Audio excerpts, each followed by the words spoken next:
Be thou my vision, O Lord of my heart, not be all.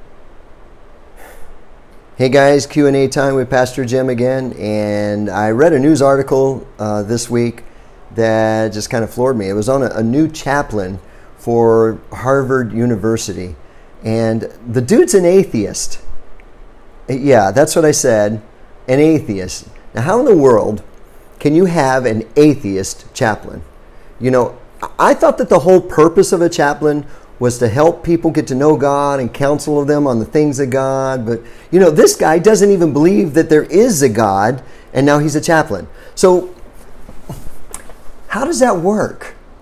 I mean, Harvard University, 400 years ago or so, Harvard University was started by Puritan settlers.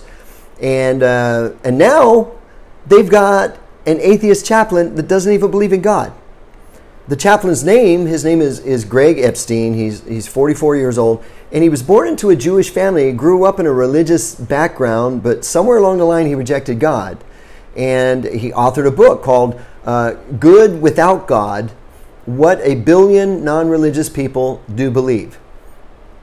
He used to be a humanist chaplain in MIT, but I guess he was really good at convincing people to, look to themselves for answers.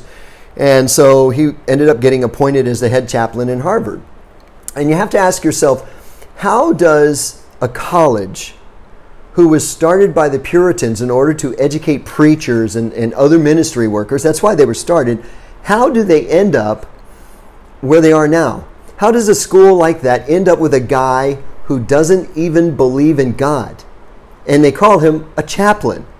I mean, you have to ask yourself the question, how did they get from here to here? Where did it all start? Where did it all go wrong? Well, to be honest with you, they went wrong from the very beginning. See, the Puritans started it, but some of the Puritans that were involved in getting the college started, they wanted to branch out and go into, from theology and go into other areas of, liberal arts or whatever and teach other things. And so it became a controversy. And the controversy was so bad that one Puritan, his name is Cotton Mather, you may have heard of him, he's kind of famous. He said that Harvard's classical education is a vile piece of paganism. That's what he said. And by the way, Harvard, Yale, Princeton, Oxford, they were all once Christian schools. But look at them now. And now all of the schools I just mentioned and many more teach evolution, and they turn out far more atheists than they ever would, conservative Christians. Two guys wrote a book, John Roberts, not the Supreme Court Justice, and another guy named James Turner. They, a couple of historical guys, the secular guys, they wrote a book called The Sacred and the Secular University. And in their book, they said that they believe that these schools began to leave their Christian roots in the 1870s when they started to move toward naturalism. By the mid-1800s, these schools were all espousing something called Old Earth Creationism. They didn't call it that, but that's what they were basically teaching. Old Earth Creationism, by the way, does not deny a creator, but it doesn't think that God created everything in 6 literal days either. So basically, it denies the literal interpretation of scriptures. Genesis chapters 1 and 2, not literal, not according to them. By this time, a guy named Charles Lyell comes along and he writes 3 volumes called The Principles of Geology. And the academic world was just slobbering at the mouth. They thought it was better than Swiss cheese. In fact, Charles Darwin was greatly influenced by Lyell's works. And so it wasn't long before, Harvard and these others, they began to view the Bible as, good instruction manual, great moral guide, blah, blah, blah, that kind of thing. But it was no longer God's word. It was no longer authoritative. Yeah, they had the Bible and they taught from the Bible, but they didn't really believe it anymore. And listen, once you start doubting the inerrancy of the Bible, anything goes after that. I had a dear friend, I won't give you his name, but he was a dear friend of mine, and he believed theologically what I do, okay? It was a tremendous help for me in the ministry. If I needed any help in anything, I could call him. If you wanted to know what I thought on theological issues, you could ask him, and 99.9% of the time, whatever he said is pretty much what I thought. well, he took a church. He became a pastor in a church, and he decided that he wanted to teach a series on biblical creationism. And so he started reading old Earth Creationism material. And I should mention that this guy was a great intellect. I mean, I've not met very many people that were as smart as he is, intellectually speaking. But he started reading this old Earth Creationism material. And at some point, they started throwing things at him, and he couldn't, in his intellect, argue against them. In other words, he wasn't accepting the Bible by faith. The Bible to him was a textbook, and he learned it. But now his knowledge, his academia is being challenged, and he doesn't know what to do about it. So the next thing I know, I get a phone call, and he is resigning his church, and he's going to leave his church because he no longer believes in a literal creation.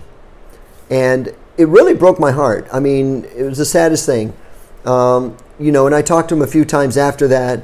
I think the next time I talked to him, I shared with him, I said, how can you question that? Jesus clearly believed that. He talked about that as if it was a very literal thing. Now you're questioning the words of Christ. Where does this stop?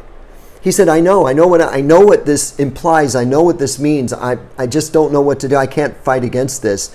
It's all academic for him. It was not faith. Not faith.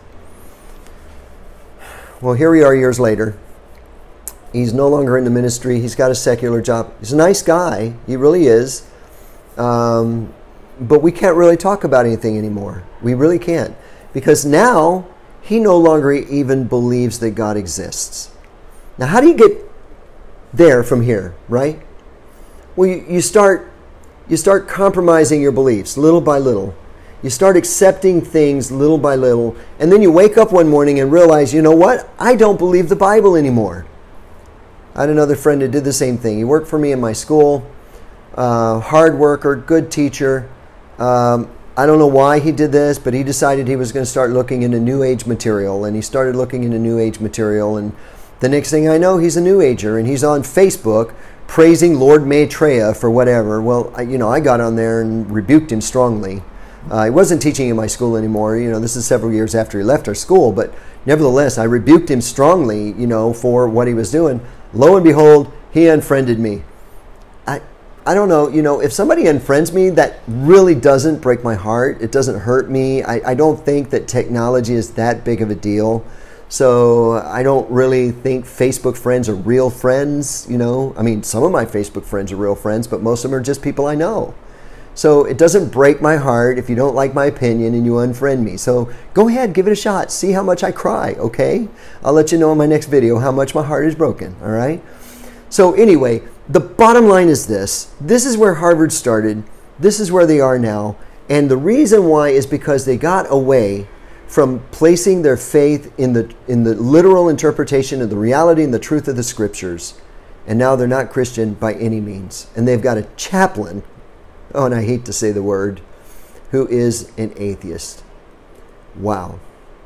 Tell me what you think about this. Put your comments in the comment blocks below.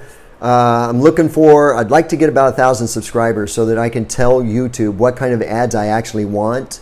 Right now they're just throwing all kinds of stuff up there, and some of it I don't like, and some of it I'm sure you don't like. But I can't control that, okay? But if I get 1,000 subscribers, then I get a little bit more control. So subscribe.